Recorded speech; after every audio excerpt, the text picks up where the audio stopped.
വിദ്യാഭ്യാസ രംഗത്ത് സംസ്ഥാന സർക്കാർ പ്രഖ്യാപിച്ചിട്ടുള്ള ഏറ്റവും പ്രധാനപ്പെട്ട ഒരു പരിപാടിയാണ് പൊതുവിദ്യാഭ്യാസ സംരക്ഷണ യജ്ഞം. 1990 നമ്മൾ നടപ്പിലാക്കിയ സാക്ഷരതാ യജ്ഞം പോലെ, തുടർന്ന് നടപ്പിലാക്കിയ ജനകീയാസൂത്രണ യജ്ഞം പോലെ ഒരു ജനകീയ പരിപാടിയാണ് പൊതുവിദ്യാഭ്യാസ സംരക്ഷണ യജ്ഞം. ഈ യജ്ഞത്തിലൂടെ പ്രധാനമായും ഉദ്ദേശിക്കുന്നത് പൊതുവിദ്യാലയങ്ങളെ സംരക്ഷിക്കുക, വികസിപ്പിക്കുക എന്നുള്ളതാണ്.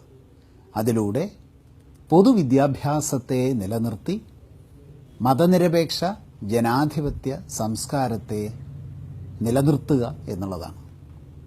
ഈ ലക്ഷ്യത്തിൽ സംസ്ഥാന സർക്കാർ 4 പ്രധാനപ്പെട്ട കമ്മീഷനുകൾ പ്രഖ്യാപിച്ചിട്ടുണ്ട്.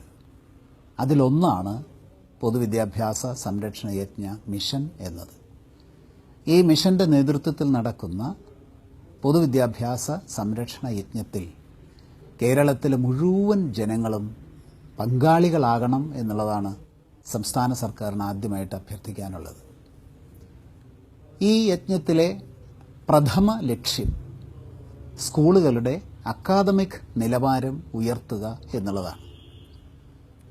അക്കാദമിക് നിലവാരം അന്താരാഷ്ട്ര തലത്തിലെത്തിക്കണം എന്നുകൂടി സർക്കാർ ആഗ്രഹിക്കുകയാണ്.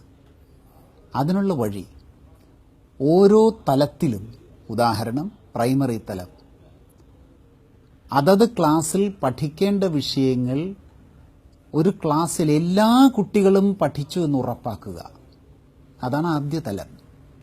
10ാം ക്ലാസ് വരെ എത്തുന്നൊരു കുട്ടി എന്തെല്ലാം മിനിമം പഠിക്കണം എന്ന് നിഷ്കർഷിക്കപ്പെട്ടിട്ടുണ്ടോ അതെല്ലാവരും പഠിച്ചു എന്ന് ഉറപ്പാക്കുക. തുടർന്ന് കൂടുതൽ പഠനത്തിനുള്ള അവസരങ്ങൾ ഒരുക്കുക.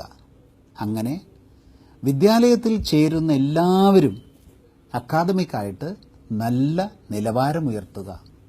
അതാണ് ലക്ഷ്യം.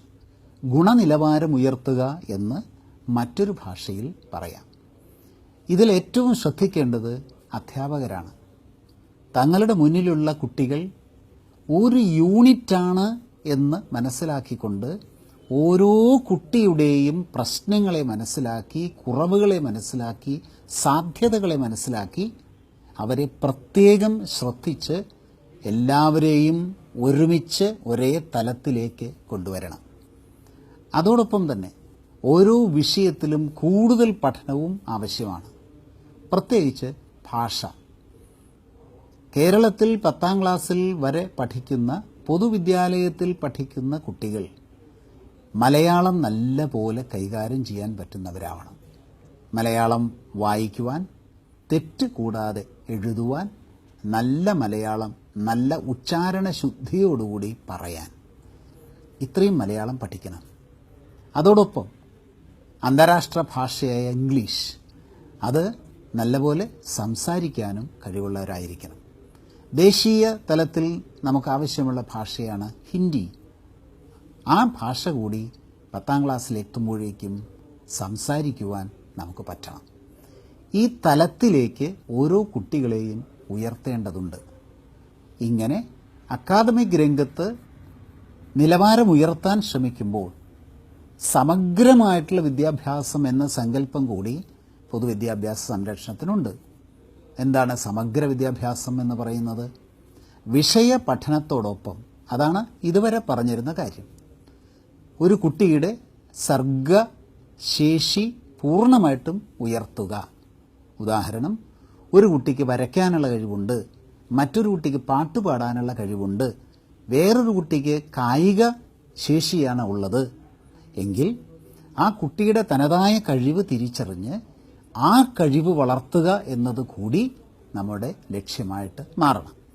അതനുസരിച്ച് പല മാറ്റങ്ങളും സ്കൂളുകളിൽ കൊണ്ടുവരാനാണ് സംസ്ഥാന സർക്കാർ ഉദ്ദേശിക്കുന്നത്.